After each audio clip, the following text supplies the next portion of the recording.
Arteta! What a strike! What a screamer! Zola! And a fantastic goal! Arsenal back in it! Here's Lipa, lines it up, finds the net. Arsenal are in front. Arsenal announced Balogun's new contract just one day after Lacazette's shocking miss. Coincidence? You be the judge. This is the Arsenal Vision post-match podcast. My name is Elliot Smith. You can block me on Twitter, Yankee Gunner. Yeah, I have this sort of comical vision of like 7 a.m. this morning, Arsenal trying to get Balogun's agent on the phone being like, we're ready to sit down. Just whatever you want, we'll give it to you. I'm kidding, of course. I'm not kidding, but I'm kidding. Look, I think this club knows when to release good news, and briefing the press this morning that Balogun has signed a contract, it doesn't make everything rosy, but it is kind of nice to wake up to a little good news and have that to mention. I doubt we'll get into that big time right now. And if you want the more emotional response to yesterday's performance, you can check it out on the Patreon, obviously, where we'd love to have you. But if not, no big deal. And if you just like a lot of fun, we did a pre-match live stream. We're going to start doing these, I think, weekly. It's 2 hours. We did hot takes we think we believe. We talked about next season and the summer transfer window and the run-in the Premier League. So it's not just about the game. Although I think we talked about the game a lot and said a lot of things that wound up being true. And I wish that I could have talked to Mikel Arteta about it before the game, but we'll get on to that. So just want to thank you for joining us for all this stuff. And by and large, I just hope you're doing great. And we're happy to be here with you. And I'm happy to be joined by Tim, who you can find on Twitter at Storberto. Hello, Tim. Hello there. And Clive, you can find on Twitter at ClivePFC. Hello, Clive. Hello. No Paul today, but he wanted me to make sure that I told you that he thinks we were better than people are acting like, and the game was quite good. Hey, it's important to get that out. I promised I'd get it out there for him, and now I have. So real quick, I don't know if you've listened to the Arscast yet today, but we did have to send them a cease and desist after they started talking about dentistry and oral hygiene and things like that. I had to defend Paz's honor with the toothpaste analogy. But to be fair, maybe between the two of our podcasts, we've got your dental health covered, so that could be good. All right. So I think this is a difficult game to discuss in some ways, because unlike the Liverpool game, where at least, and I realize I wasn't, I wouldn't say there was unanimous agreement on this podcast, but I felt that was just a bad performance that you could discuss as saying we played badly against a good team. This is tricky because I definitely recognize the people that want to point to the big missed chances and say we should have won this game comfortably, so there's not much to complain about. I don't see it that way, and we will try to, hopefully, in a nuanced way, parse how you can have those two things be true, that we did have the chances to win the game and that also there were big mistakes made, not just by the players, but by the coach. So, Clive, let's start with this. This is one of those rare scenarios where I think conventional wisdom, just among fans and game watchers, Louis Ambrose, who wrote a great pre-match analysis, where everybody said, here's what to expect Slavia Prague to do. And they did it. They tried to press a bit. They had a very high line with inexperienced center backs and a goalkeeper that looked like, they plucked him out of the local pub. But like everybody seemed to know what Slavia Prague was going to do. And I don't really feel that we picked a lineup that reflected an understanding of that and an ability to exploit it. So how do you square the lineup we picked with the challenge that we were confronting?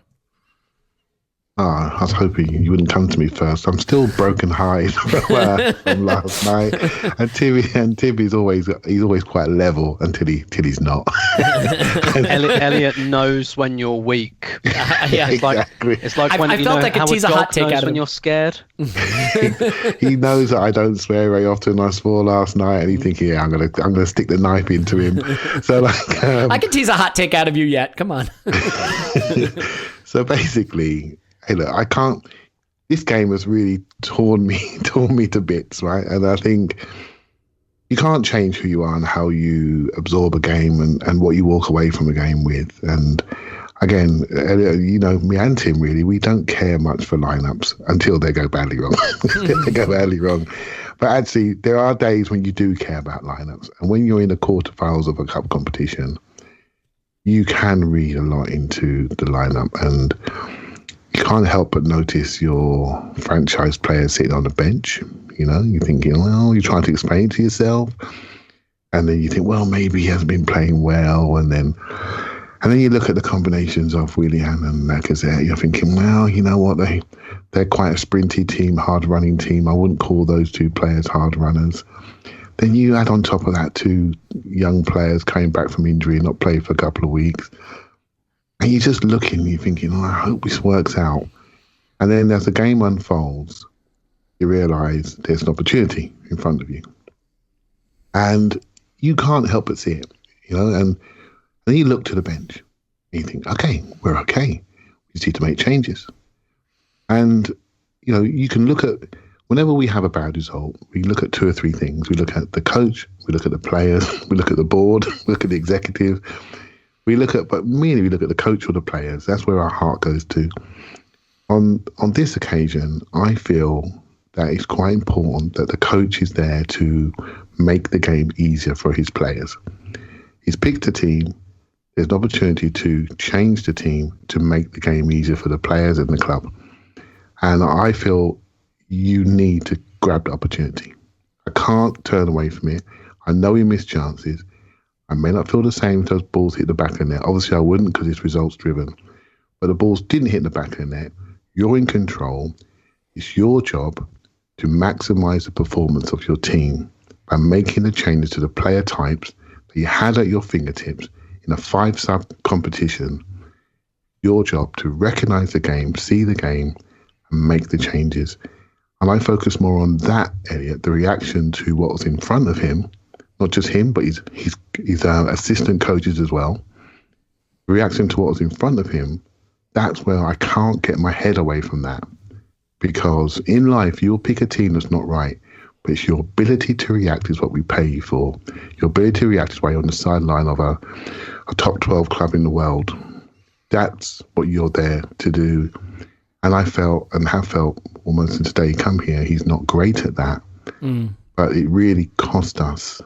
Well, yeah, I felt it cost us. Well, is that fair? I can't walk away from that emotion. I felt it. No, and don't worry about that, because I think we will get into the tension between saying it cost us and recognizing we had the chances to win the game. I don't think those things are mutually exclusive. I think they can be explained together, and I want to try to do that. You made a really interesting point on the instant reaction pod too, which is, you look at Klopp, and he got it wrong against Madrid, and he changed it in 42 minutes and brought Thiago on. The decision to start Keita was wrong. Now, to be fair, you could say, well, they were getting battered and losing to Real Madrid, and we were at least holding our own and level for most of that game against Slavia Prague. So it is a different situation, but the speed of the reaction is one that I think we're going to have to discuss, because 77 minutes before the Pepe and Aubameyang switch, that feels almost pointed to me, and we can maybe debate whether it was or not. I think the other point you said, Clive, you generally don't care about lineups. I think there are two ways you can care about lineups. You can care about lineups in the sense of, he didn't pick the guy I like. That's the stuff we have to grow up and get out of. But lineups also indicate styles. So yeah, I may not like Lacazette and Willian, but in this case, it's not, he didn't pick the guys I like. In this case, I feel he picked a style that didn't fit the game. We were saying on the pre-match show, who's running in behind? Where are the runners in behind? Now, Saka was in behind time and time and time again, but Tim, this gets to where the strategy was really bizarre. Lacazette, if you can go to whoscored.com and figure out there's sometimes recondite menu systems and figure out how to pull up the touch maps, he was playing like an 8 or even a 6 at times in this game.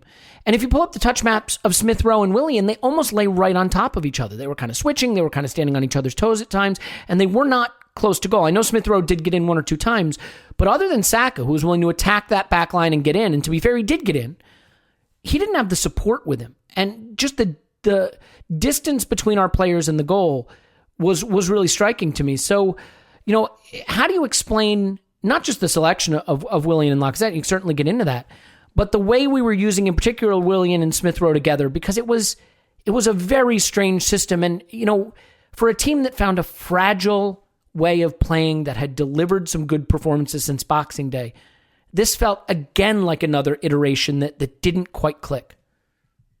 Yeah. So maybe what would be more useful, because I don't feel like we need to. I feel like our listeners are intelligent and they understand all of the reasons why. Except that guy, and he knows who he is. But yeah, go ahead. Yeah, they know all the reasons why playing Willian and Lacazette in the same forward line is that's not motoring in behind forward play. So maybe it's and I think. So maybe it's more useful to try and explain what we think was supposed to happen. So I think that Willian and Smith Rowe were meant to be close together on the left. And I think Lacazette and Saka were meant to be slightly closer together on the right. I think a couple of things happened. I think Lacazette didn't really get over there towards Saka. And I tweeted something in the first half, like, we're getting Saka in behind time and time again. Lacazette has to get in the same fucking postcode as this guy because we keep playing him in behind. And to be fair, Lacazette himself played him in behind a few times. Rob Holding was playing him in behind.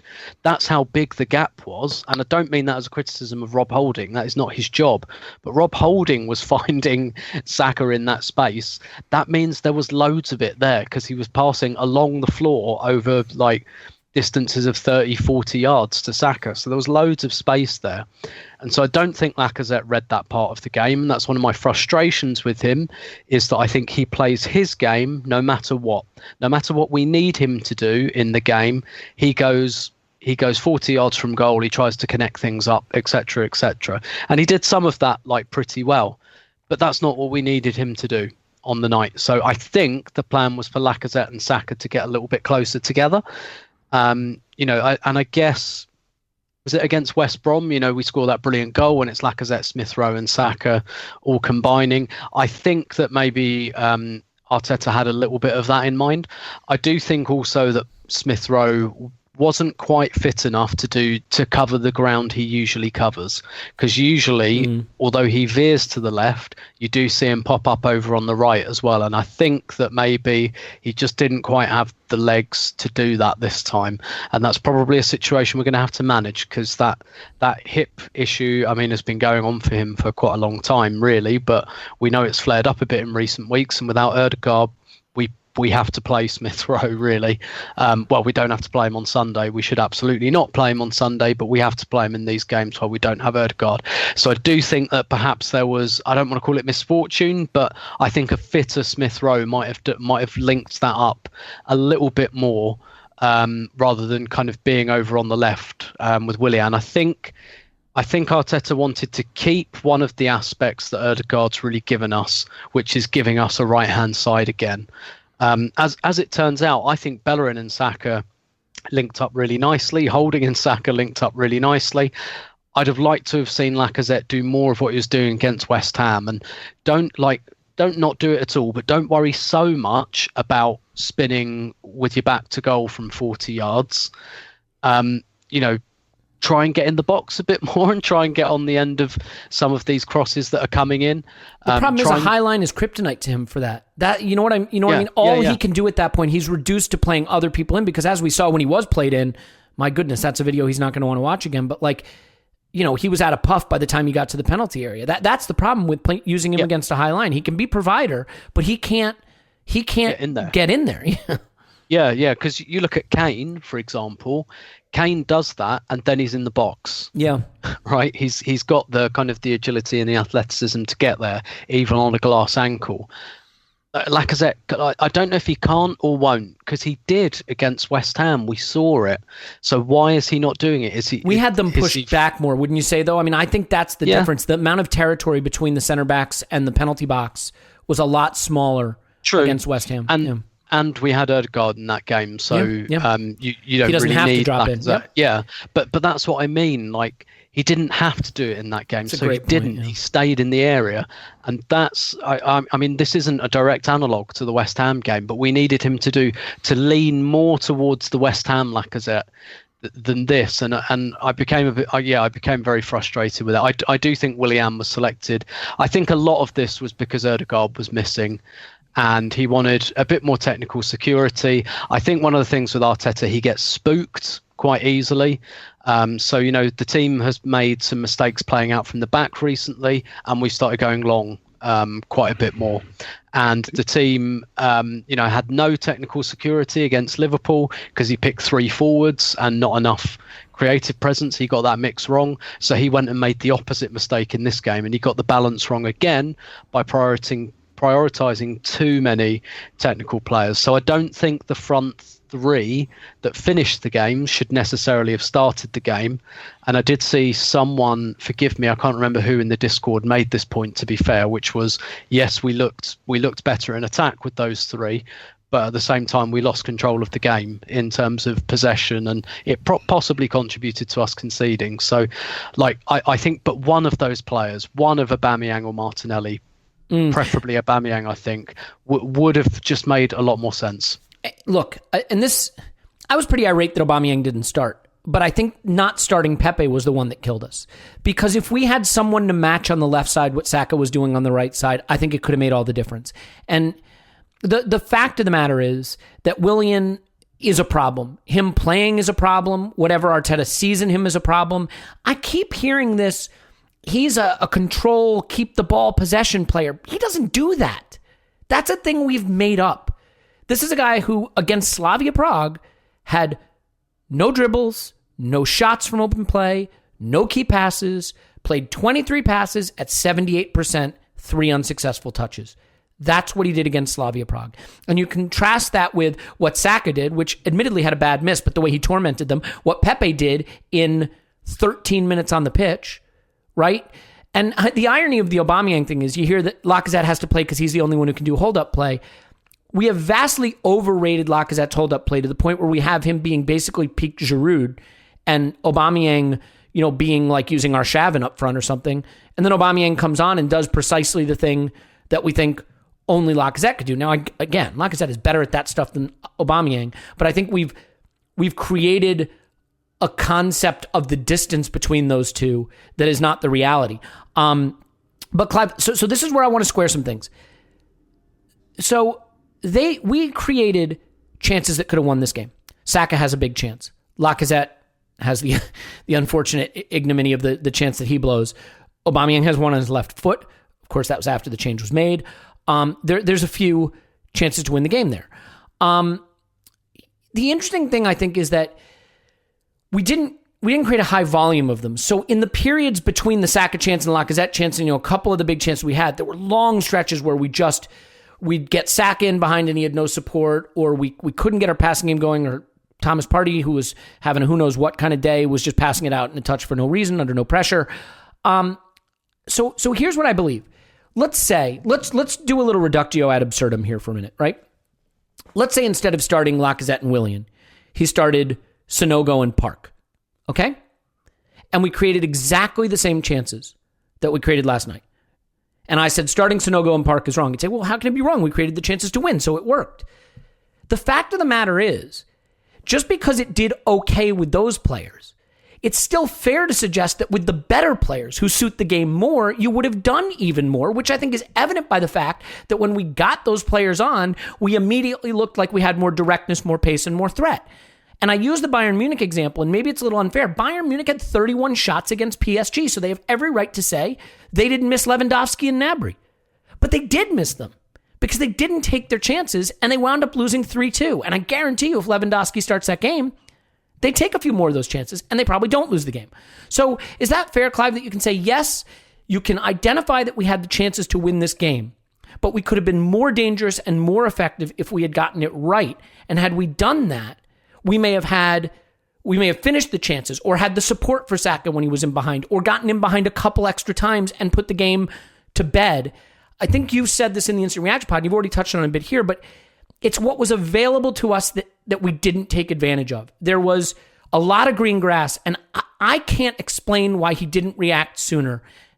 Is that the frustration, that with all the green grass that was there and seeing what was available to us, that he didn't react sooner? And why didn't he?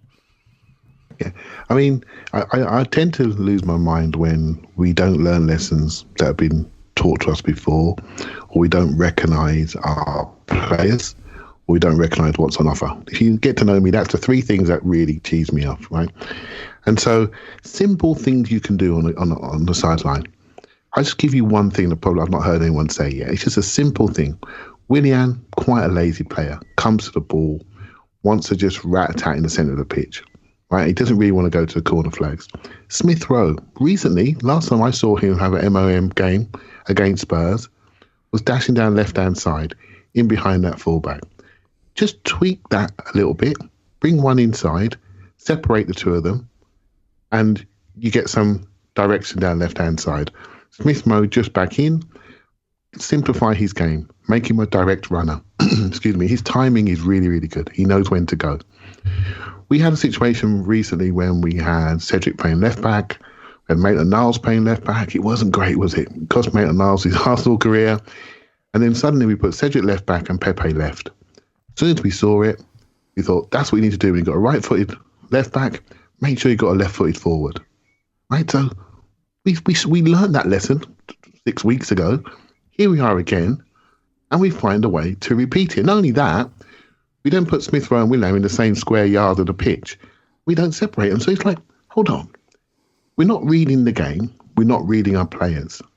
Forget the chances. Chances will be missed. We will miss chances, and if the ball goes in the back of it, we would feel slightly, not as maybe as upset as I feel right now, but I still feel you've got to know your players and what they're going to do. And when that selection was made, I said on the live stream, I said, 2 new players running to the ball. I think Phil Costa sort of come back and said, absolutely, Clive. And that was an hour before kickoff. We all know what's going to happen. We've had enough experience now of seeing these players. And you put the two together and you think, okay, you might want to control the game. Now, there's a different way to control the game. You control the game by territory, by moving people back, by unsettling them, by running through them. You don't always control the game by passing amongst yourselves on the halfway line and passing backwards to your defenders. And now we're back to pre-Christmas Arsenal, where we look fearful of passing forward because the passing options were not there, only one guy. So you create that penetration, and then all of a sudden you give your midfielders something to hit. And it's no coincidence, in my opinion anyway, that our midfielders were struggling to find passing lanes and getting caught on the ball, particularly one in particular. Right? There was no centrality number 10, and there was enough runners for him to hit. And he kept holding it, and making bad decisions. So throughout the season, we have all seen this before. So when you come to the big game, get over yourself. Pick the players, learn from your mistakes, get over yourself. Make sure you've got the right people on the pitch to take advantage of what you think is going to happen. And if you get it wrong from the start, change it. No drama. Just change it. No drama at all. Just change it. You've got the players. You've got the squad. They're all meant to be with you, we hope. Change it. And I just feel, I know it's not over. I've got to say this again, but I cannot get away from the feeling that we misread our players, we misread the game, and we didn't make it easy for ourselves going forward. Yeah, I mean, look, you can have a night where it's just not your night in front of goal, and to some extent that was true in this game. But I think we should have been in front of goal a hell of a lot more. I couldn't help but watch this game, Tim, and think a good team wins this 5-0. I mean, what was the score? 7-2, 7-1 against Slavia Prague in the Champions League all those years ago? 7-0. 7-0. We're a club that beat Slavia Prague 7-0. And now we're 1-1 at the Emirates. And I realized they're a different team. We're a different team. Football's moved on fine. But it's like, I watched this game, Tim, and I think that the pain for me is I'm like, if we had the runners, if we had the right players out there, if we just attacked the threat that everyone said they brought, attacked the challenge everyone said we would be facing, that this could have been a big, big night and a tie over. And that's the sense for me. It's not that we're out of this tie. I mean, we're not doing great in it, but not that we're out of it, but that it was a real missed opportunity. And their coach said they were terrible. So, I mean, there's always the possibility that different Slavia Prague turns up on their pitch and it's a much trickier tie at that point. I think two things can be true. If you have that on the bingo card, cross it off. It can be true that we did enough to win, but also true that we could have made it easier on ourselves by picking the better players better suited to this game. Tim, I just think, I said this on the Instagram Action Pod. Arsene Wenger built a career just picking the good players. Sometimes they didn't deserve it. They let him down. He'd still pick them. They always started, He just always picked them. And Mikel Arteta is getting into that murky territory of teaching a lot of lessons and believing in a lot of culture wars and talking a lot about soft factors and leaving some really good players on the bench. The Pepe thing is confusing to me because when he played with Cedric, those couple of starts when Tierney was out, a couple months ago, he was excellent. Some of his best starts for us. And last night, nope, 77 minutes. We're going to start Willian. I want to talk a little bit about, we'll get to Cedric and the goal that we concede and the mentality issue there because I think there's a big part of that. But let's talk a little bit about the manager's relationship with his players. I mean, look, you could say, well, Pepe and Aubameyang were benched because of their performance against Liverpool. Well, if that's the case, the whole 11 should have been benched. I think it is very unfair to put that performance on those players. Yep. A lot. All right. So if you're not an American who follows American sports, this may ruffle your feathers a bit. But like in America, it's not that uncommon for executives at a club to tell a coach, you have to play X player, you can't play Y player. X player is an important part of our project. You have to play him. In fact, if you've ever seen the movie Moneyball, he brings in all these players, right? It's a Moneyball idea. And the coach, who's kind of old school, is like, well, I'm not playing those guys because they stink. I'm playing my shiny guys that I like. And basically he said to him, play the guys I'm telling you to play or you're fired.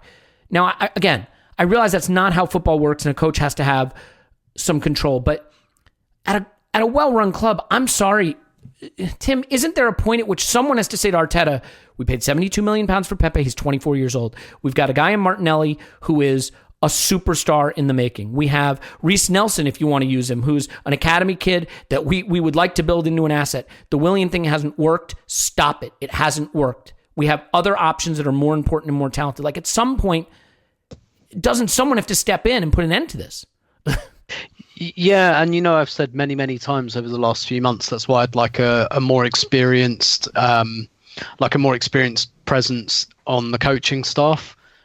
Someone who's maybe got experience of making substitutions and things like that. Just that voice of challenge, I think, which I don't doubt someone like I don't doubt the quality of the coaches that are there, like Albert, what's his name, Stuyvenberg, Steve Round. Like I don't doubt their quality as coaches, but I'd really like someone who's been a manager there at some level. Like even David Moyes has Alan Irvine and Stuart Pearce in his coaching staff, and they have both been managers, not brilliant ones, but they've got experience of being at the sharp end and doing stuff like substitutions and just having that little bit of critical challenge, just having that little bit of experience. Someone who maybe gives him a look on 60 minutes and is like, come on, we can both see what's happening here. Don't let your pride get in the way of making the right change. Like you talked about earlier in the pod, right? Klopp bringing Keita off after 42 minutes. That's really significant because he could have waited for 3 minutes for half time, done it at half time, and nobody would have talked about it. Would have been a lot less chastening for Keita, the player. No. He could not wait 3 minutes. It was like, nope, this game is going down the toilet. I do not have 3 minutes to spare. So, yes, you're coming off in the 42nd minute. Yes, you're going to be written about. Sorry about that, but tough shit because we need to get a result here. We need to get a goal.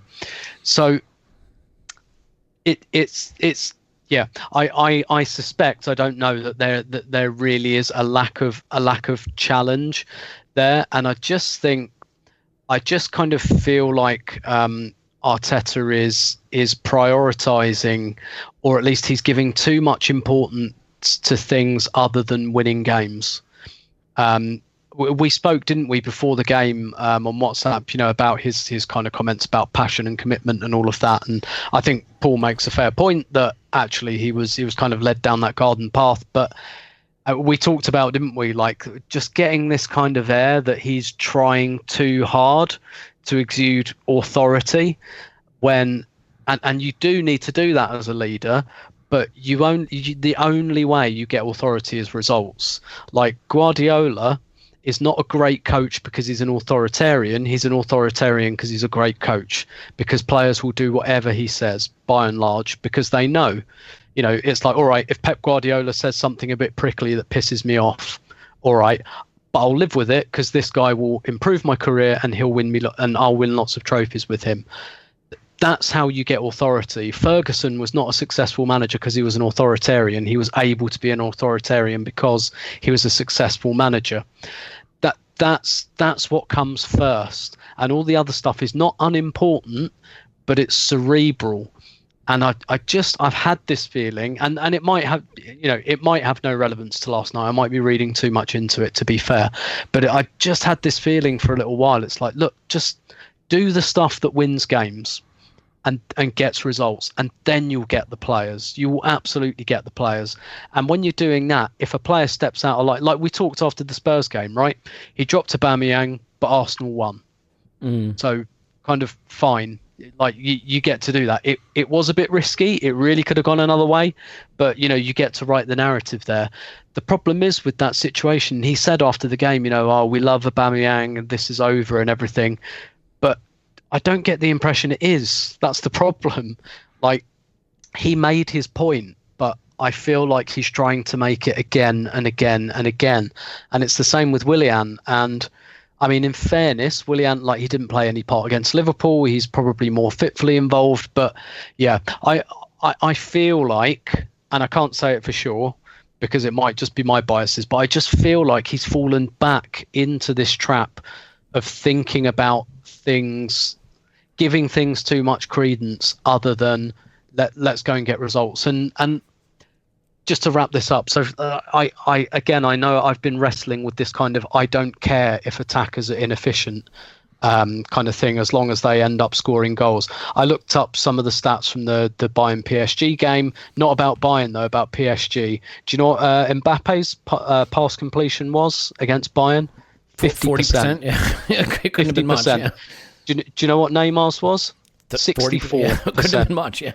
Right, Mbappe got 2 goals, Neymar got 2 assists. That is what you care about, right? Mm-hmm. And obviously, and I think Arsenal. The thing is, the reason this is a problem for Arsenal as well is because we can't afford the attackers that can do both. We can't afford the Goldilocks attackers who are both technically secure and can score goals, right? So we have to kind of make choices where really what you can do is have lots of options in attack that do one or the other. And I think we have that.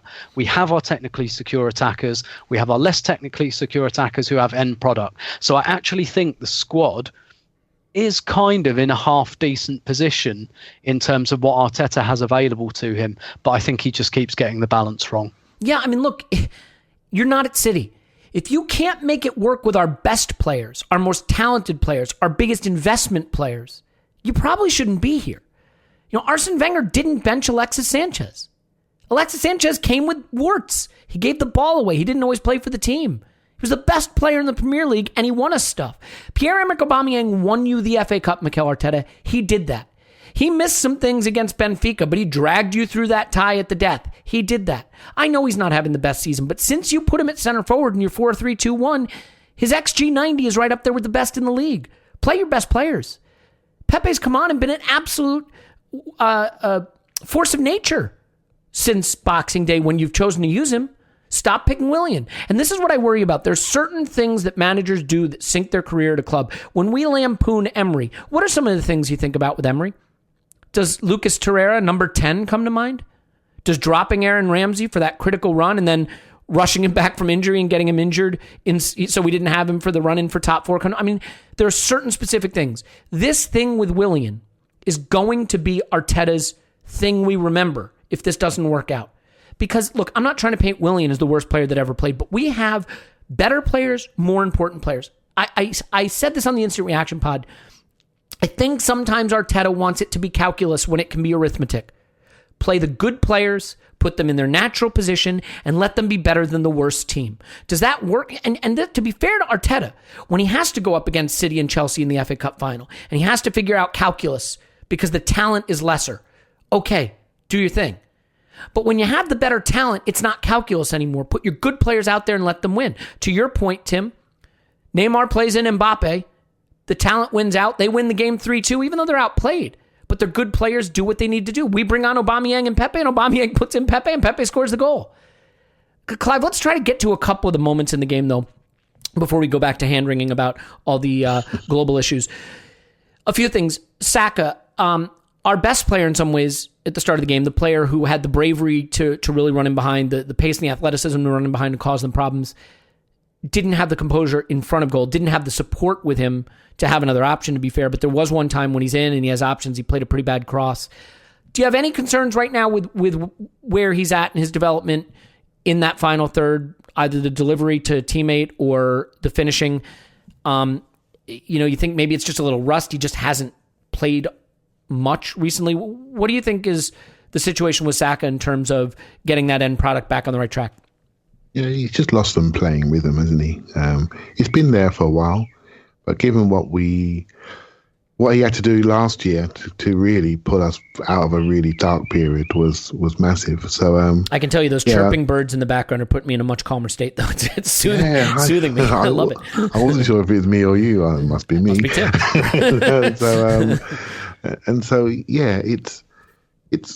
It's just where he is right now. I actually think he was not a bad finisher, actually, but he's now starting to think about it. You can see it. He'd pulled a couple near post, and he really tried to open his body out last night and go far post and just towed it, much like our centre forward. And so I almost want to stay away from him, because he's one of the untouchables. He's one of the future players, and he's going through a period at the moment where he absolutely carries our dreams. And then we look at him and we hope he can come through, and I watch other people trundling behind him after he's broken through for about the fifth time. And I look at the middle part of the screen and I think, well, where are you? Because if he gets in there, where are you going to be? Where's his help? Where is his help? It normally would be a Aubameyang, wouldn't it? Right? So where is his help? And I think we got to focus on that, really. I think positionally, he seems to settle in on that right-hand side. There is a big discussion about whether he should be left back, or I don't think we're going to go to wing backs anymore, but or left forward, maybe getting on his left foot on the left-hand side to simplify things from a little bit. There is that discussion. I think we have to make sure we support him. And I saw for the first time last night, because I'm looking at players closely, I saw a bit of frustration from him with some of the service he was getting. There was a couple boot outs from Holding. We just booted it out over his head, trying to switch play. And he could sense he had his man on toast, and he wanted to get in, and he wasn't getting it, and he wasn't getting the quality of service, and that's the sort of stuff that bothers me, because there's a core of 6 or 7 players that we all could name that we really want to make sure they're happy, because we know they're the future core of the team, and he's one of them. When I see him cheesed off because he's getting rubbish being thrown at him at his neck, control that, mate. Do you know what I mean? And I don't like that. I don't like that. That worries me, and I don't want him to start losing the unbelievable attitude that he's shown from the first minute he's coming to the team.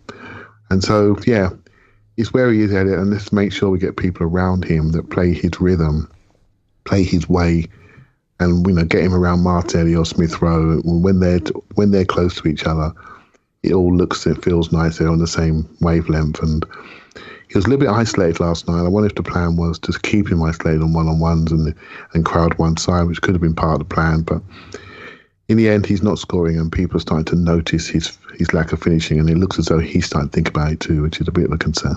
Yeah, I mean, I'm not worried about him.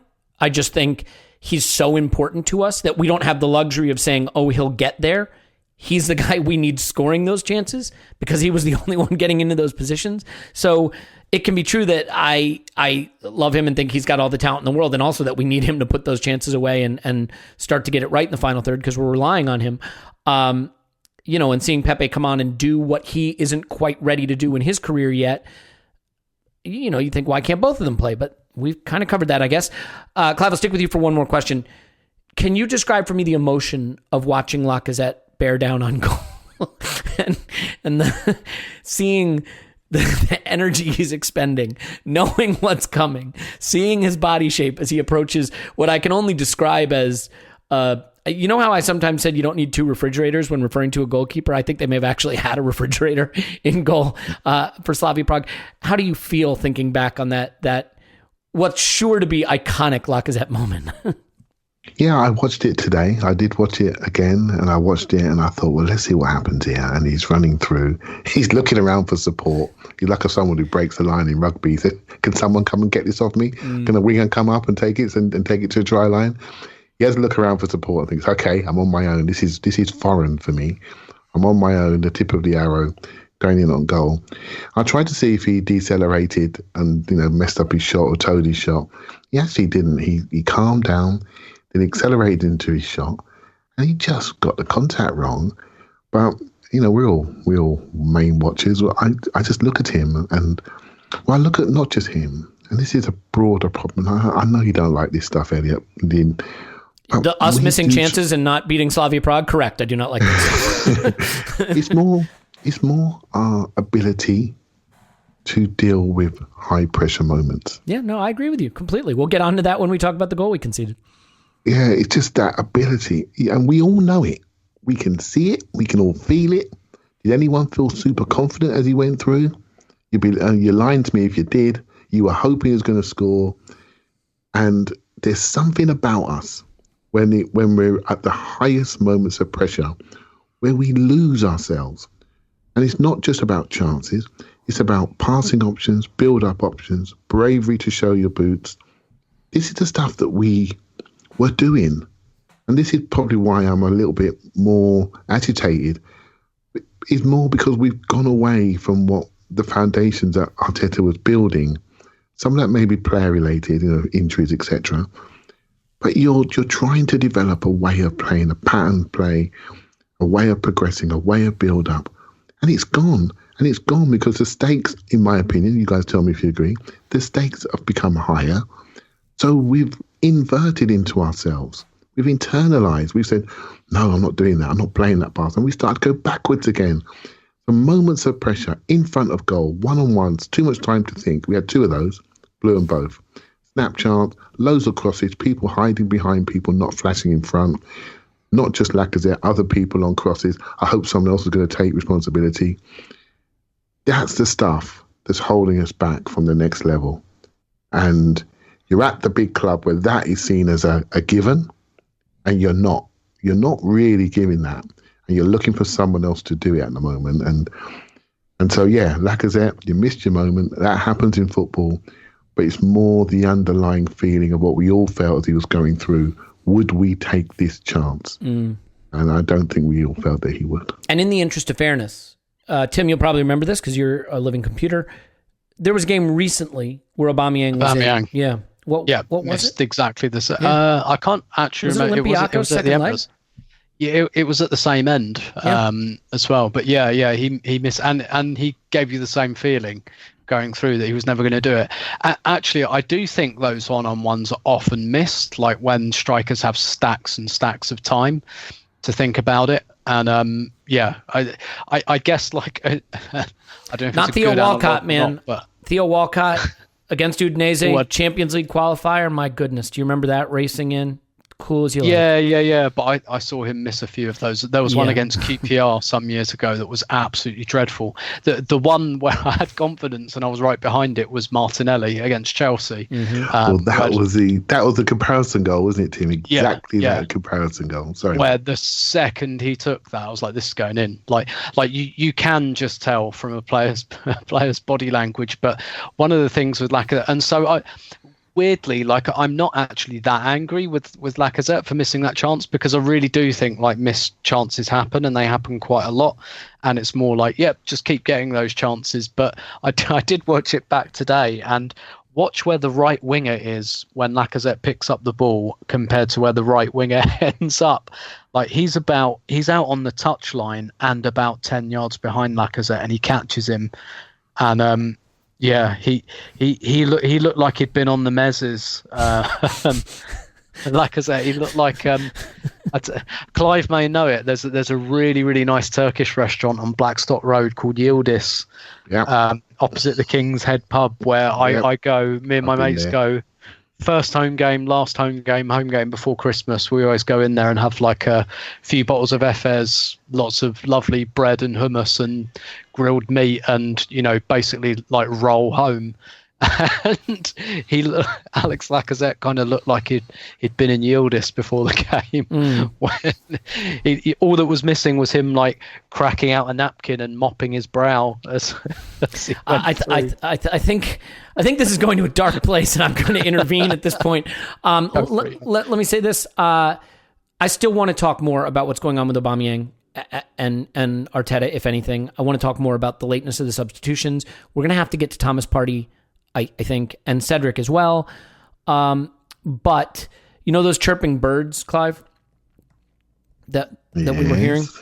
Well, I think, look, chirping birds make you think of spring. Spring makes you think of spring cleaning. Spring cleaning makes me think of my privates. So there is no better time to buy a Manscaped product than right now. For goodness sake, this can all end. All you have to do is just go to manscaped.com and put in promo code ArsenalVision, and all this ends. It can all be over. You don't have to hear any more of these. If 100% of the listeners go to manscaped.com and use promo code ArsenalVision and save 20% and get free shipping, then this is done. There'll be no one left to go there. And you will have solved this problem for Clive. For goodness sake, if not for yourself, do it for Clive. And what do you get? You get the Weed Whacker. Nose hair, ear hair. You don't have to worry if it's there. Because it's got a 9,000 RPM dual blade motor, one of those round rotary things. You just stick it in there and it's all gone. We already know about the Lawnmower 3.0. It's battery operated, it's wet, dry. I was in the shower yesterday and used it. It was a blast right before the live stream. I said, you know what? Why not clean up down there just in case accidentally the camera points lower and all my clothes fall off? At least I won't embarrass myself, or at least the hirsuteness of that area won't embarrass myself. The point about this is you need to do it. You need to do it because, frankly, you can save Clive from any more of this. So go to manscaped.com, use promo code ArsenalVision, 20% off and free shipping. You can get the Weed Whacker, you can get the lawnmower, you can get their hygiene products. They've got all kinds of discounts for you if you would just go and do it. This pandemic is going to end eventually. We need it to end. This live event we're planning, I hope it comes off when we get together and we all drop our pants together.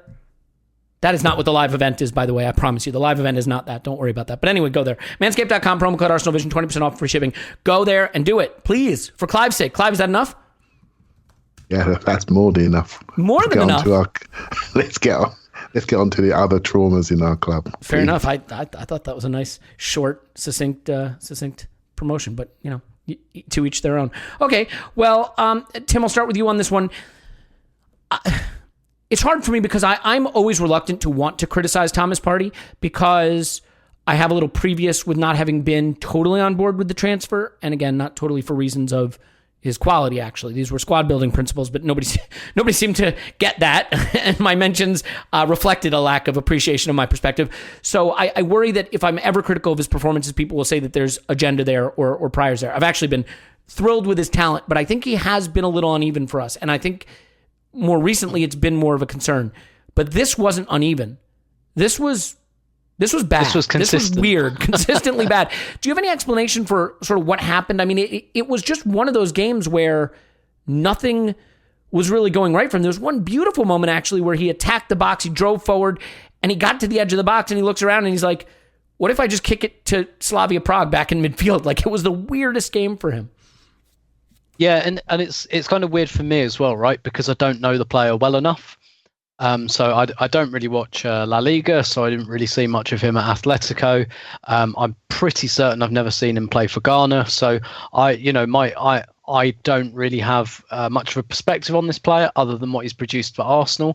What he's produced for Arsenal, and I said this to you on Twitter during the game, he just reminds me of Abu Diaby in that he is capable of some really brilliant things and some really bizarre things, and often in the same move. Like, he's got that lovely turn where he can beat 2 or 3 players, and with a movement of his hips, just leave people for dead, and then just spoons the ball out of play.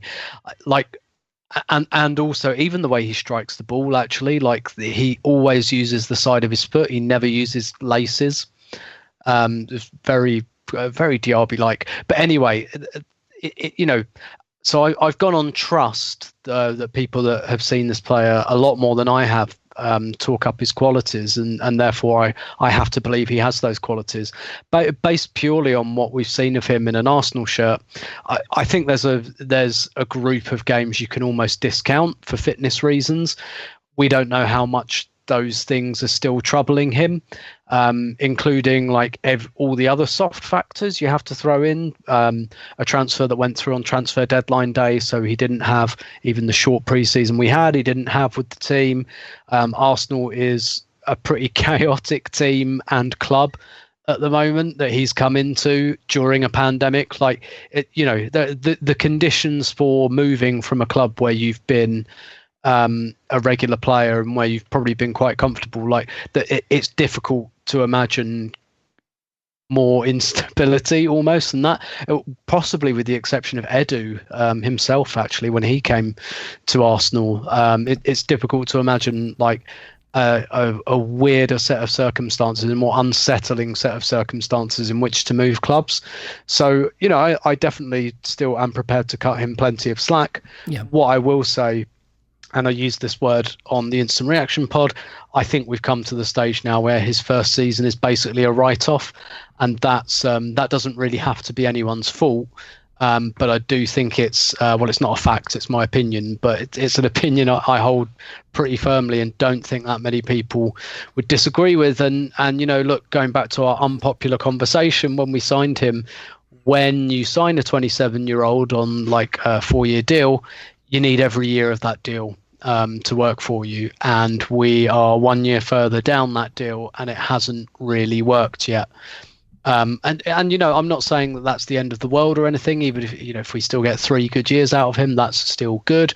That's still fine. He is not on death's door age-wise or anything like that. It's just there is basically very little resale value in this player, and that means it really has to work. It has to be a pretty sure thing when you do that. So it has been a disappointing season in many ways for him. I agree with you. I think this is the only time where I think he was just plain bad. I think in every game there has been at least a flash or a couple of flashes where you thought, yeah, this is a hell of a player, and I can see that. But this was the first time. And look, he got substituted, and not for fitness reasons, I don't think. And I think that says quite a lot as well. So I don't know exactly why he had a bad day at the office. I don't know how much his fitness is still troubling him or everything else. But I think it's fair to cut him some slack based on all of those, both soft factors and maybe soft tissue factors. And look, maybe some of it is style, right? They're a pressy team that plays a high line. There wasn't a lot of space to operate. Our passing game just has been off. Period lately. And we've been a lot more direct, a lot more long ball. I think Leno's been bad with his distribution. I think our passing game has been off. And maybe it's the fact that he was trying a higher degree of difficulty stuff or trying to create openings to play him behind. I mean, the problem for him is when you look up and the only guy who can run him behind is Saka, it gives you fewer options. I think it's the point that I want this guy bossing midfields. Regularly bossing midfields. This is my area. This is my zone. I'm here to dominate this area of the pitch. And it hasn't quite been like that. And maybe that's expecting too much. And I would say this is the best way I can put it. He hasn't been as great as I think he can be, but Thomas Partey is not the problem with Arsenal. We do not need to pull our hair out about that. Next season, we're not going to be sitting here going, oh, if only we had someone other than Thomas Partey. It's the other pieces that need to be fixed. So I'm not worried about that. One area where I am slightly more worried, though, Clive, is Cedric having to deputize for Tierney. This is not the greatest opposition he will face, and I think in his first challenge to replace Tierney, he certainly did not stand up to be counted and say, I am the guy to do it. So I don't think he had a great night to begin with. But what happens for their goal... Now, Clive, as you always say, I don't like to go to mentality. I can't go anywhere other than mentality with this sense that, look, more talented players don't get in that situation. But we get a 1-0 lead at home to Slavia Prague on a night when we should have done way more, and we looked terrified. Cedric gets that ball with so much room that it's hard to see another player on the screen. He decides to fizz the ball back to Gabriel, who even still can probably control it and kick it long, but instead his touch is 5 yards from him, and he boots it out. We then conspire to give away a corner. Leno kind of chocolate wrists it onto the post. That's another moment. And then we concede from the corner. It is a cluster of bad play where none of the things we had to do were even particularly technically skillful. We just didn't execute the basics. And when you don't execute the basics, some of that is talent, but a lot of that is mentality. So I am giving you free rein here if you want to criticize mentality, because I think in this instance, it's hard to get away from. Yeah, it's just intelligence, really. It's just game intelligence, game management. So we have a situation and Tim posted a picture last night that during the podcast, which made me lose my voice, right? Because it was so obvious what was needed to happen. So you've got a situation where you've got 3 defenders spread wide and holding on the right side. You know, we're pedaling higher up and basically Gabriel in behind. And Gabriel's trying to get in behind Cedric as he's progressing up the field. You're rocking round, which your back four should do when your left side's about to progress. So I think we've got 92nd minute or something like that, 91 and change. And you've got your 3 sprinters on, forwards, all nice and fresh. And we've already got in behind them once. And you're coming up on your wrong foot. All you have to do is fade the ball over the top and get in behind it and then say, right, that's 93 minutes, 94 minutes. Thank you very much. Shake hands, go home, get an orange. Right? So that's all you need to do. But no, I'll tell you what I'll do. Because I don't really fancy using my left foot. Although I can use it when I'm under pressure in the final third. I can use it, no problem. He set up goals with his left foot. But he doesn't like using his left foot when he's having to play a straight pass. He doesn't like that. But he had enough time to quiff it onto his right foot and chip it down the line. Right? Chip it into forwards. Just turn them around. What do they want to do? They've just conceded. All they want to do is keep you in your half and see what happens. That's all they want. Mm-hmm. They don't want to be chasing after 3 substitutes that have just come on, sprinty forwards, our quickest forwards. They don't want that. What does Cedric do? He turns back and passes the ball to Gabriel. Now, he's not really passing the ball to him. He's passing responsibility to Gabriel to clear his lines. Do you remember the goal was it Villa away? Was it the first 2 minutes? Was it Villa away when he knocked it off? They nipped in and crossed it and Holding was off his man goal. Yeah. There was a disconnect there then. So learn. Somebody tell him, learn. Somebody shout to him, line. Right? So he checks in, back to Gabriel. And I'm trying to watch that thing. I haven't seen the clip clearly. I don't know if it's too hard or too soft. I'm not quite sure. But it wasn't, Gabriel had to take a touch and it wasn't a good touch. We get pressed off the ball because they now trap us into the corner. We get pressed off the ball. They get the shot. That shot was fantastic, by the way. You look at that shot, Leno pushing to the post. That's a good save. Look at the flight of the ball. It's not spinning. That's a bullet. He saves it. The camera flashes to Leno's face. You're thinking, we're in trouble here. We are in trouble. Now on the goal, what happens? You have your zone. You have your front zone, which was Aubameyang. You have Gabriel. You have Holding. You have Xhaka. So they're your 4 boys on the line, 6 yards line. That's your zone. It's part zone, part man-to-man. And you have your other players trying to block off runners and go with runners. And that's how you make sure they're distressed before they arrive into the area. So the ball comes over. It clears Aubameyang and Gabriel just.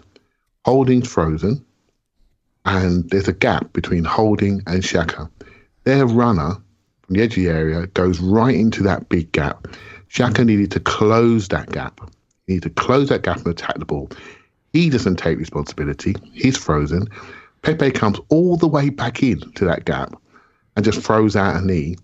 And guess who's on the back post getting ragdolled, second in the race, was Cedric, the guy that caused this problem in the first place. Now, that's poor. There's no leadership.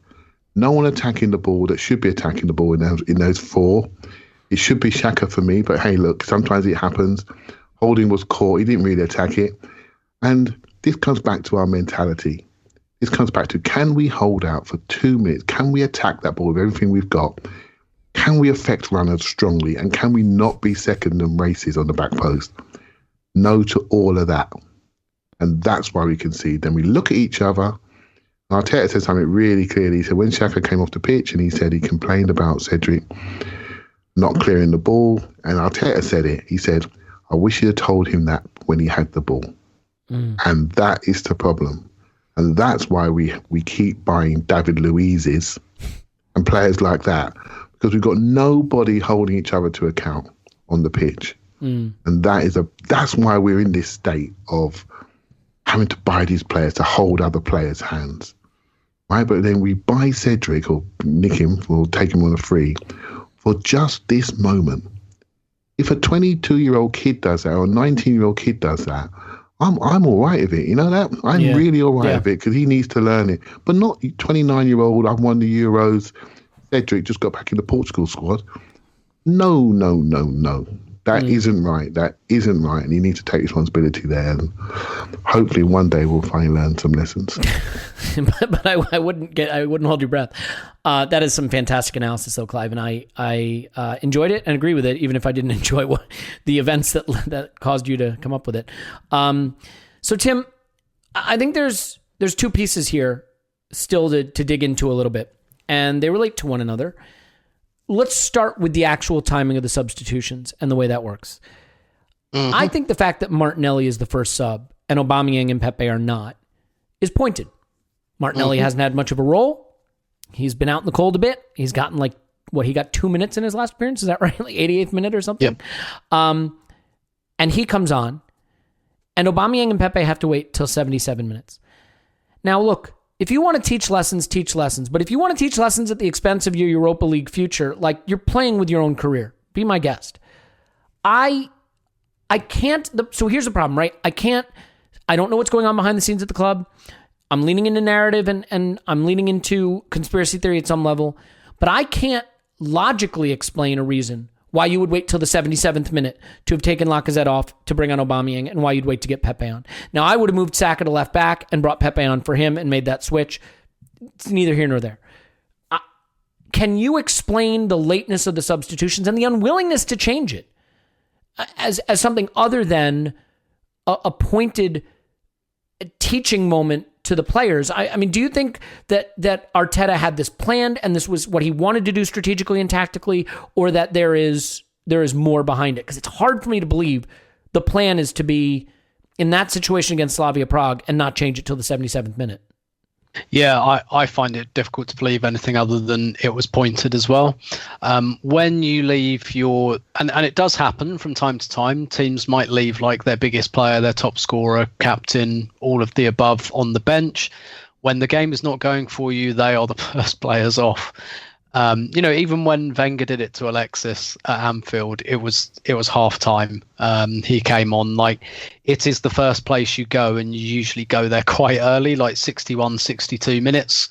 If it's still 0-0, you go, right, okay, that's enough. This guy was coming on, because why the hell wouldn't he? Because he usually plays 90 minutes. So why would I worry about giving him 29 minutes as opposed to 12? So yes, I do feel it was pointed, and the reason I think it was pointed is, like you, Elliot, I don't want to believe it was, and in many ways that's the easy thing to believe, but I just can't think of another reason for it. I just can't. I can't. I mean, I guess you'd say he brought Pepe on at the same time, and does he have a problem with Pepe? I mean, possibly, but I don't think on a personal I think so, level. yeah. No, I just think he doesn't love the player, yeah. Yeah. But he doesn't have a problem, I don't think, with Aubameyang, the player. We're talking about something personal here, I think. So, and maybe those two things add up to the same thing. But, the fact that they came on together maybe, negates that narrative a bit. But I just can't think of another good reason, because everyone saw it. It is not often that football fans universally agree about something that's quite subjective. Like, we all see the game very differently, we see things very differently, and that really comes out. But I just can't think of many, and obviously coaches know more than fans and blah blah blah, but when you've got everybody saying what's going on, why have we got to 70 minutes and this hasn't happened, why have we got to 75 minutes, and giving someone substitutions, Tim. Yeah. Tim, what do you think he's trying to? What do you think he's trying to do here? What do you think he's trying to teach him? Great question. I wish I'd asked it, because it beats the shit out of me. Well, I want to know what he's trying to teach him. I've got a thought process, but I want to hear what you think, really. So. Well, yeah, because my suspicion is that he didn't want to use him at all. Okay, so if I think he wanted to do maybe what he did against Tottenham and not bring him on at all. And had Arsenal been even 1-0 up after 78 minutes, I believe Aubameyang wouldn't have come on. I think it came to such a critical mass, like a moment of critical mass, that he just absolutely had to. And like 78 minutes is kind of that sweet spot where you're not bringing them on in like the 88th minute and taking the piss out of them. But like that's about as late as you can leave a substitution like that, I think, without going absolutely all out. As for what he's trying to teach him, I don't know. Like I'd suggest that, you know, maybe Aubameyang hasn't reacted well to being dropped for the North London derby. Maybe there's a frostiness there that's developed on the training ground. I don't really know. Maybe Aubameyang's been a total arsehole for the last 3 weeks. Like, I guess we don't know. But I mean, if he has, and like, have we gone back into the halfway house discipline of Arsene Wenger? Because like, if that's the case, then surely you just leave him out, like Arteta's done that before. So yeah, I don't really know. Like, even if I can wrap my head around why he picked that front four, if he was expecting Slavia to be better at pressing and he wanted a bit more security, to leave it that long with the game state as it was, just with Arsenal needing a goal, like, even like, fuck the game state, like Arsenal needed a goal and they've got a goal scorer that they're paying 300 grand a week to score goals. Like, whatever, like, about the tactical nuances of this particular game, Arsenal needed a goal and he still didn't put him on, which is just weird. And it's very difficult to think of a rationale for it. Like, last season, Aubameyang played every minute pretty much of every game. At the beginning of this season he did as well. Like, Aubameyang was never rotated or substituted until recently. So I mean, I guess something's happened there and he is trying to teach him something, maybe about the non-negotiables or whatever.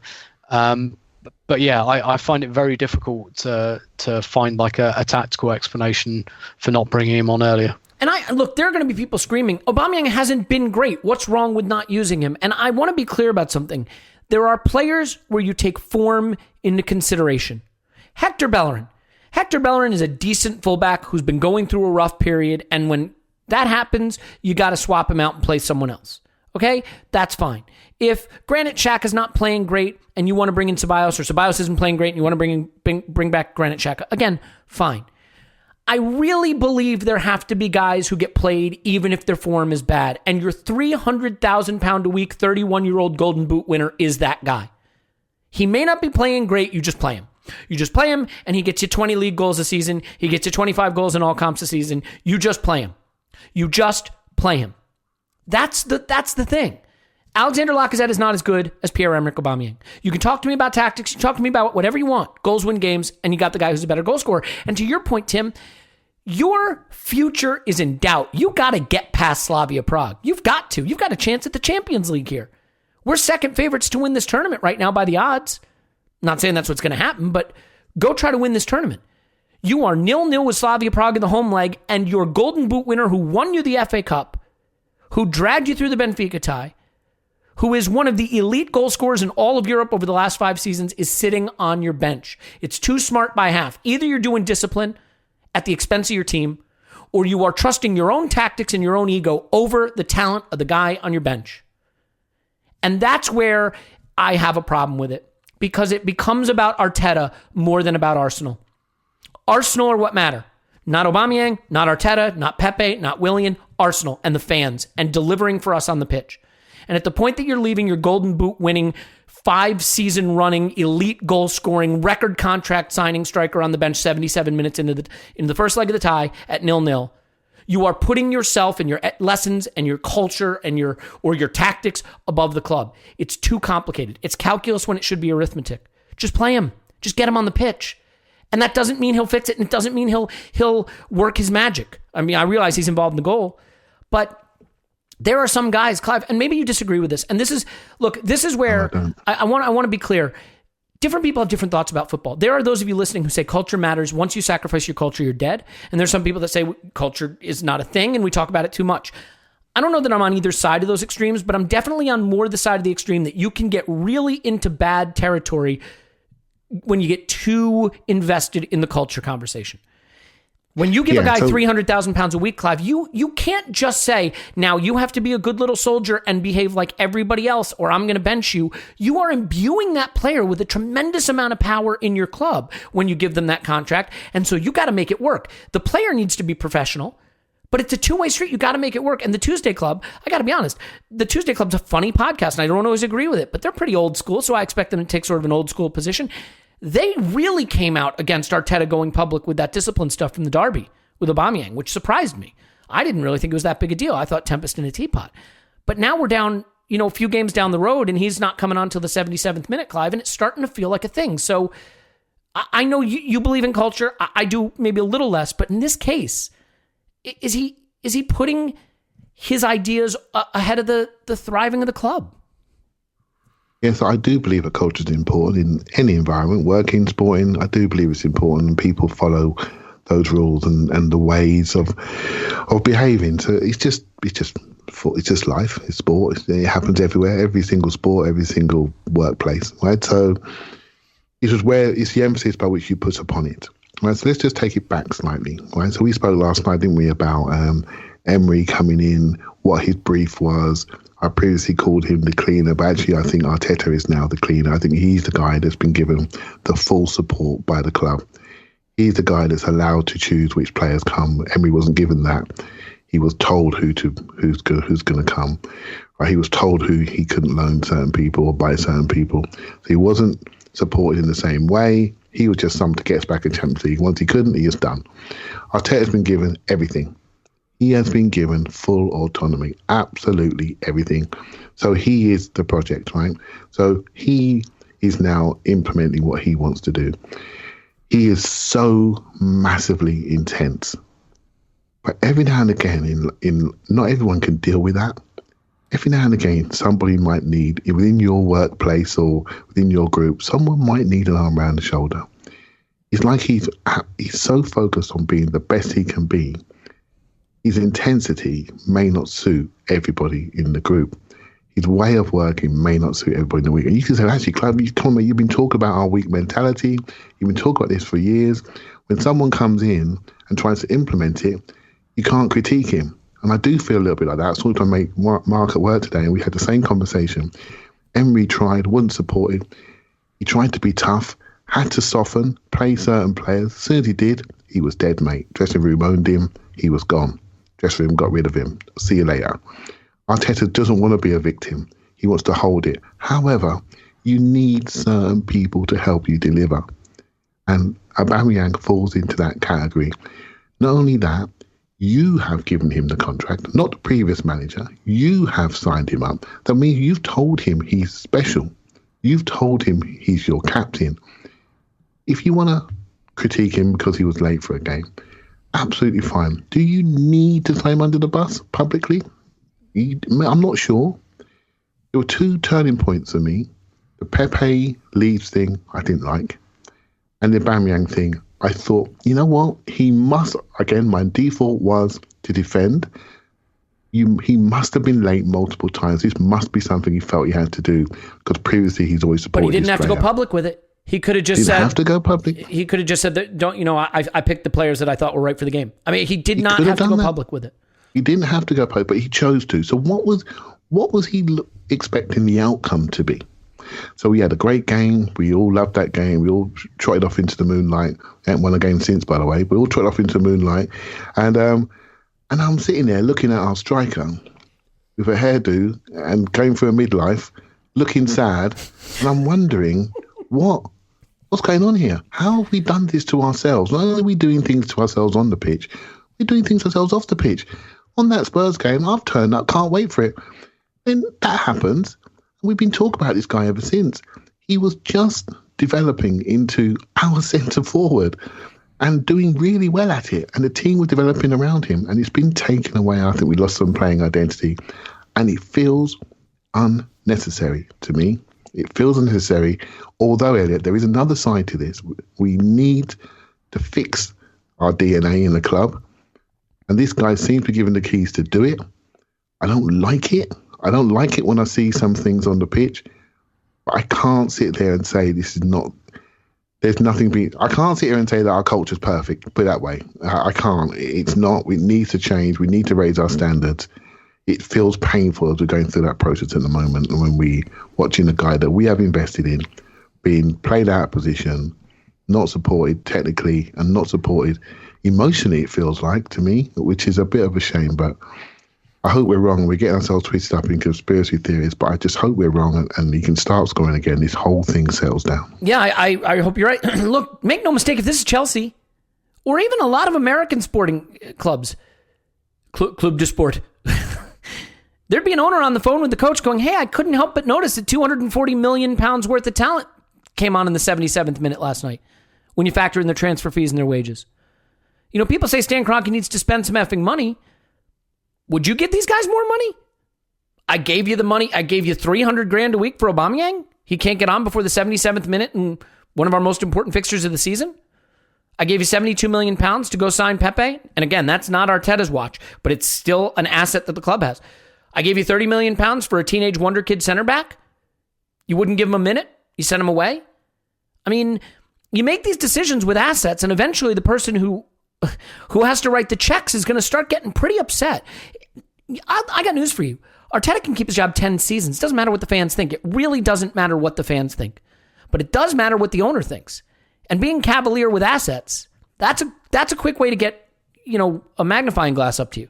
I don't really understand it. And I think just keep it simple, Mikel. Keep it simple. Put the better players on the pitch. I realize we don't have Messi and Ronaldo. I'm not trying to act like it's that. But, this idea that you can leave the good players out and get where you need to go with this squad is not right. It's not good enough for that. It's not Manchester City. You can't decide to leave Aguero on the bench because you can bring on Gabriel Jesus or, Sterling and De Bruyne and, get Gundogan scoring 30 goals a season or whatever the heck he's up to. Tim, a couple things here. So firstly, one of the things that I think has been an issue with Arteta too is just that, especially in the Champions League, we have halves and whole legs that we just let slip by. This is the thing that I think is becoming a bit of an issue for me is, when you think about the way Klopp's teams come out, the way Sir Alex Ferguson's teams used to come out to start games, like on top of you, all over you, intensity immediately. We have periods in the game where we just seem like we're content to kind of let the minutes drift by. And I think that is also fed by the substitution strategy, which seems to be, slow and reactive. I don't know. I mean, do you feel that we don't attack these Europa League ties with the kind of ferocity that you need to put them away? I mean, Arteta says we were happy with the tactics. We felt we did what we needed to. But those were tactics to get a 1-0. And I think there should sort of be an attitude at home to Slavia Prague to go get a 3 or 4-0. I'm not saying you should go beat them 3 or 4-0 every, but you know what I mean? Like, is there a bit of a complacency about the way we approach these ties, or is it a conservatism perhaps? Yeah, I think it's more likely to be a conservatism, isn't it? It's almost kind of reminiscent of Mourinho's Spurs, like going 1-0 up and just stopping playing, or just like we seem deathly afraid of going 2-0 ahead. Like 1-0 was just absolutely objective. Because here's the thing, right? You watch teams with good attacks. They don't just create 3 perfect chances and say thank you very much. It's death by 1,000 cuts. That's how you beat teams. You create loads of half chances, situations, things like that. And we don't really do that. So what we do is we will create 2 or 3 big chances now, which is 2 or 3 more than we were creating a few months ago. And then we'll say, well, why didn't we win the game? Like, we had like 3 big chances. And it's like, well, if you create 3 big chances, I've got news for you. You'll probably score 1 goal. You might score 2. If you're running really hot, like we were against Leeds, you might score all of them, but that's rare. Like, usually you miss most chances, even when they're really good. So what the good teams do is they keep coming at you again and again and again. And I'll give you an example. I know everyone loves it when I do this. So I went to the women's game on a Sunday. It's on the bingo card. And Yeah. Vivian Miedema had like a horrible game. She missed I think she hit the woodwork 3 times and missed a 1-on-1. Still scored 2 goals. So like that, but by her standards, horrible game in front of goal, but still scored twice because she just took a shitload of shots. that's how it works, right? And so whereas we miss that one big chance and go, oh, but we had this big chance, why didn't we win? And that's not really how it works. And we seem to be afraid of that, like, volume and hemming teams in and building up and pressure. Like it kind of feels like we try and score the perfect goal, and then when we score it, we stop. And I do think that's an issue I've kind of always had, even when we were playing much better, kind of January, February, and probably large parts of March as well, where you kind of look at us and think, okay, we are playing better, but I still have this sense that we want to score like the perfect goal rather than kind of really building up pressure on teams. But yeah, in terms of whether it's conservatism, one of the things Arteta said in defence of his team selection, I think he said this before the game, that he wanted to pick the team to get on top early. And I was kind of looking at it and I was thinking, really? That's who you're picking to get on top of this early? But again, I was like, okay, I won't judge till I've seen. And then I saw, and the whole first half, like the first 25 minutes. I mean, what was really striking me is that, like sometimes back in the days when the Emirates was actually open for fans, I don't know if Clive ever experienced this. You could tell it was a bad game when you could hear the generators whirring inside the stadium, and you'd get that sometimes. You'd like think, oh wow, I can literally hear the electricity like running through the walls because it's so quiet and we're so crap. And I don't know if it was just like because BT hadn't really sorted out their kind of their canned noise or their fake crowd noise, but I could hear the generator whirring in the first half, and I'm not sure if that was just because I was kind of so bored by what I was watching that I noticed it, or whether it was just because the commentators weren't talking very much because there wasn't much to say.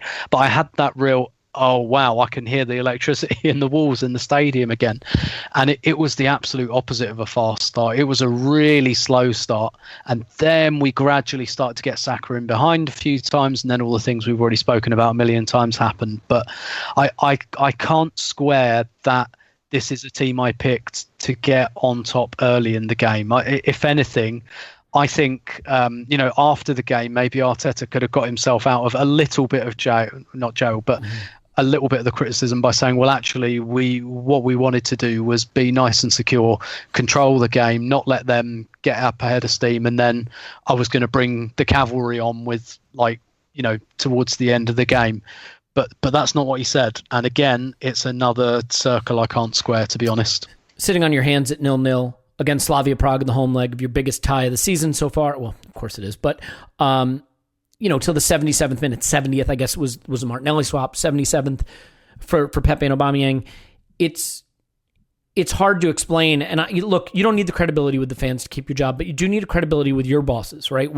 Now, Edu's not his boss, obviously, but with Vina and the players. Well, that's a great point. The players probably more than anyone, Tim. And I think the problem you're going to have is, how do you go to management and say that the squad is flawed, I need resources to fix it? When management goes back to you and says, in your biggest game of the season last season, you didn't use the guy that you asked for resources to keep last summer. You didn't use the guy that I spent £72 million acquiring. And again, that's not Arteta. You know what I mean? How do you keep your credibility when and again, then he could say, well, for culture reasons I did do this, or for the tactics for that game were that. But how does the club trust you with the resources if the way you're deploying them in the biggest moments doesn't reflect that you've made the right decision? I don't know. I think that's a real challenge. And I agree with you about the players too, because this is why I thought the Ozil thing was always a problem. Fans can think whatever they want. Players like star players. They look up to them. They admire them. There is a cult of personality in football, not just with fans, but with other players. And so I'm sure that there are players in the club that really like Aubameyang, and by all reports, he's actually very popular in the dressing room. That's something to consider.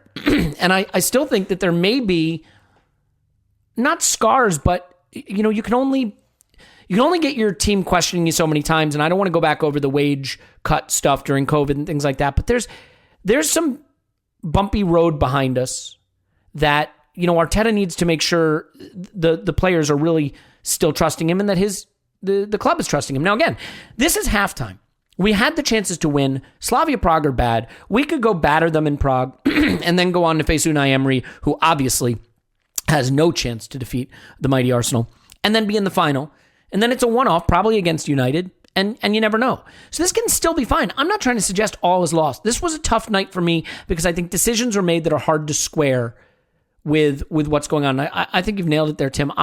Clive, I'll let you sort of have the last word on this, but I think the thing that's also hard is this is a club that needs to win today and needs to build for the future. Now, if you want to say winning today always trumps building for the future, I can live with that. But I don't think he picked a win today approach. But when it comes to the future, it's unambiguous. Lacazette is not the future of the club. Willian is not the future of the club. Aubameyang is because you made him that. Right? We're not selling Aubameyang. No one's buying 32-year-old Aubameyang on $300,000 a week, so he's the future of the club. Martinelli, Pepe, Saka, those guys, Nelson maybe even, they're the future of the club. There's a future there. And so just from a purely long-term vision, from a short-term vision, I didn't understand the selection, but from a long-term vision, Lacazette and Willian shouldn't be getting prioritized over players who are much more important to where we want to go. So directionally, isn't there sort of a tension there between not only making a decision that didn't make a lot of sense in the moment, but doesn't make a lot of sense for where we're headed? Yeah, the word directionally is what's made people a little bit edgy, really. I think people... Well, I recognise that I think he's a decent football coach. I think I've seen that on the pitch. No question. Yep. The questions around man management are there, and some people, and some of the things that have happened over the last year or so, you can't get away from that debate. Some of it's debatable, and some of the things he's been proven right on, and some things I feel he's getting wrong right now.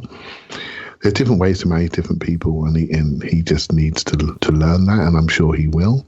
Or maybe people have to learn his way, and he has to wait for his people to come in. But right now, he needs to realise he needs people. He does, and the direction is what I think people have lost a bit of confidence in. So when you see something go wrong from a results perspective, you then look at the process, as we've done recently as on the podcast, and I look at the pitch and I can't see the process that I could see even second half at West Ham. I can't see it. And so I'm looking around at the players that are not there, and I think, okay, well, you're not there, and someone else may be overcompensating, and you're in the wrong position, and you haven't been selected correctly. And there are too many things that are now being debated. And once you get that lack of clarity between the club and the fan base, that's when things start to get a little bit dodgy now. The club are rock solid pre-Christmas, when things were as bad as I can remember. And I expect them to be rock solid now to the end of the season, no matter what happens, because the plan is in place in the summer and we need to execute on it. That plan is huge, and other clubs have plans as well, and we need to execute our plan.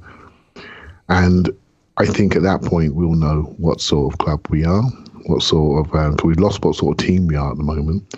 We're talking earlier about making changes, and what changes so drastically is the style by which we play when we make these changes, and it's too acute. There are too many key people that change us massively when they're not there, and that shows me that within the squad that there isn't. Well, there's a lack of balance in what he's doing at the moment, as Tim said earlier on, and I worry about the direction losing clarity. That's the key thing. If the direction is good, the process is good, you'll get a little bit more fan serenity.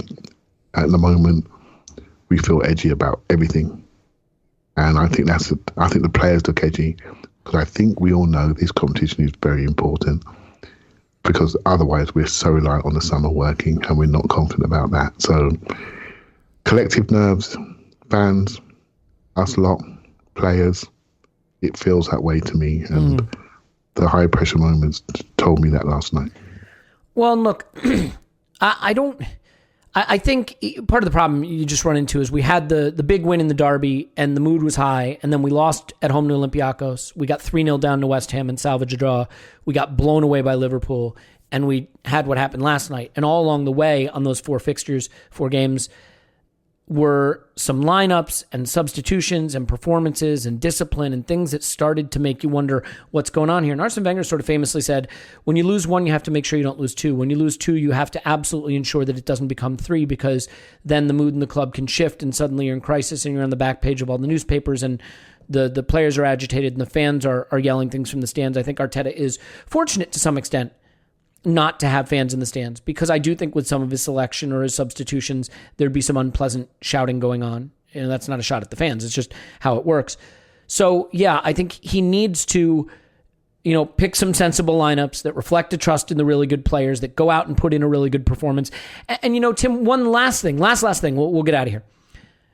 A lot of people say, well, what do you want him to do?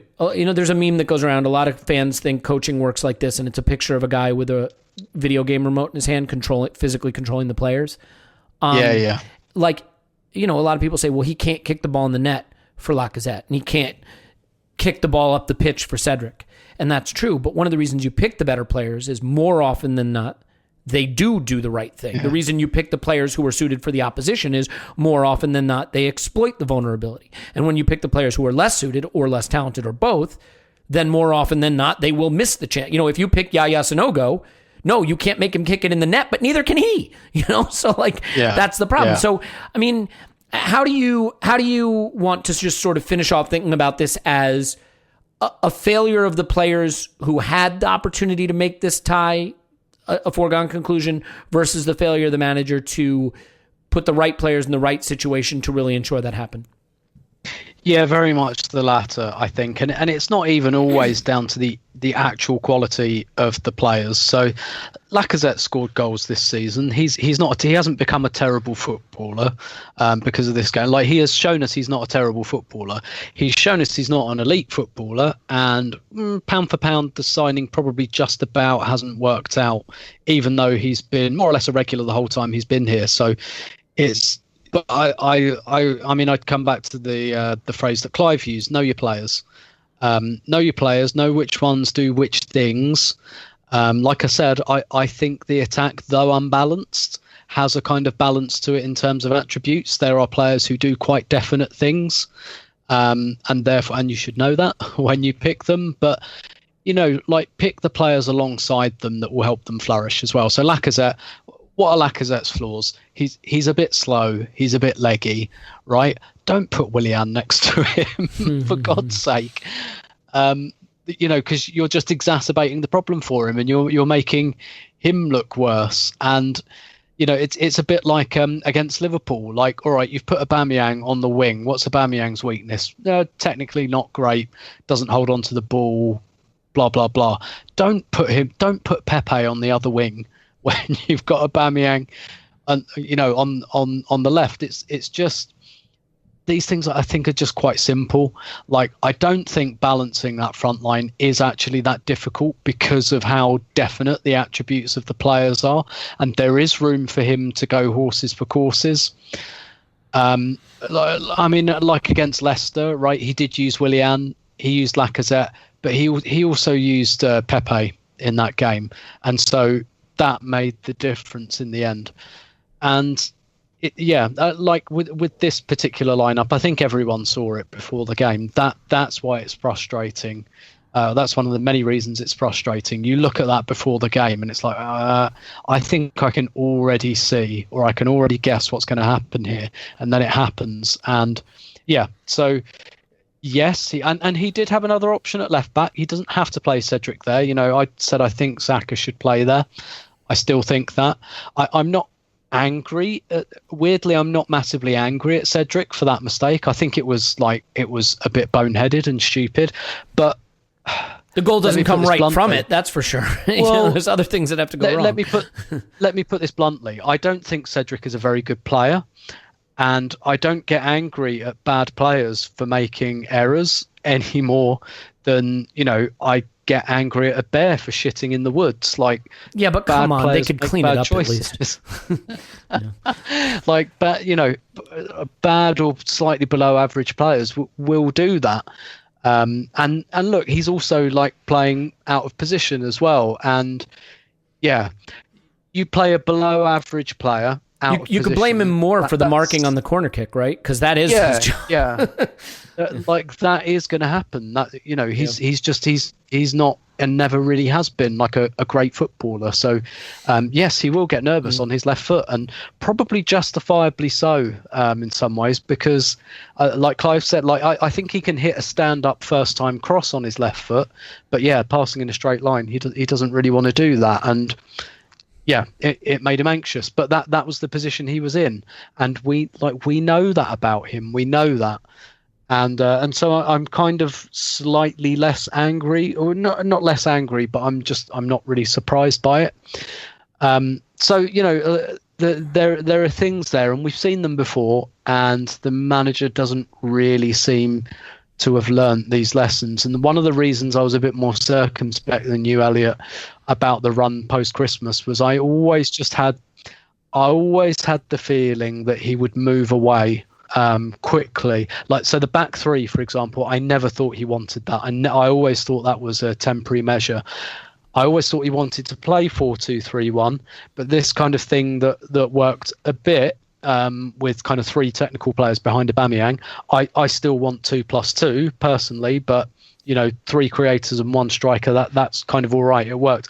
I never got the impression that was what he wanted to do. I never got the impression that playing Aubameyang up front was what he wanted to do, and I always had the impression he would move away from it quickly, and he has, and we're seeing what's happening.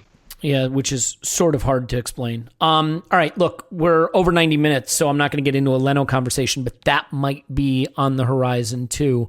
One to keep an eye out for. Look, Thursday is our biggest game of the season now, again. It is going to be harder. They are going to be better. Everybody says this is a team that plays like Leeds. We didn't start the guy who had a hat trick against Leeds. We have to start him in the away leg. That doesn't mean we'll win it. Doesn't mean he'll play great, but he has to play.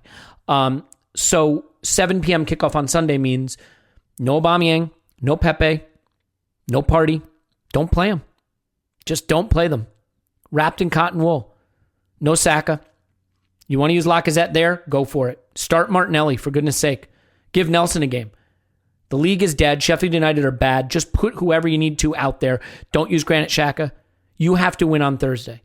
You could win 7-0 on Sunday, and if you lose on Thursday, it gets really bleak really fast. So I think that is what's going to happen. So Sunday night, we'll have an instant reaction pod. Monday, we'll have a full pod. We'll have some midweek patron stuff next week, and then probably do another live stream on Thursday, and maybe a watch along. That's in the offing, but I don't know if it's going to happen for next week, but we will see. In any event, just happy to share all this with you. Sometimes the conversations are easy and light. Sometimes they're fun and less light. Sometimes they're not fun and not light and not short. But, they're always going to be here for you if you'll They're never short. They're never short. That's right. You know what? Podcasts getting longer and longer and longer, though. I've got podcasts to listen to now. They're like 2.5 hours. And I'm like, we're a snip at 90 minutes.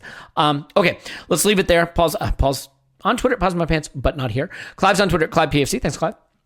Thank you very much. Tim's on Twitter, Stroberto. Thanks, Tim. My pleasure as always. My name's Elliot Smith. You can block me on Twitter, Yankee Gunner. If you'd like to give us a 5-star review, we'd absolutely love that. If you don't have the time or the interest, then by all means, do not do that. The most important thing is that you're here and we love you. So that's it. We love you, and we will talk to you after Arsenal 10, Sheffield United 0.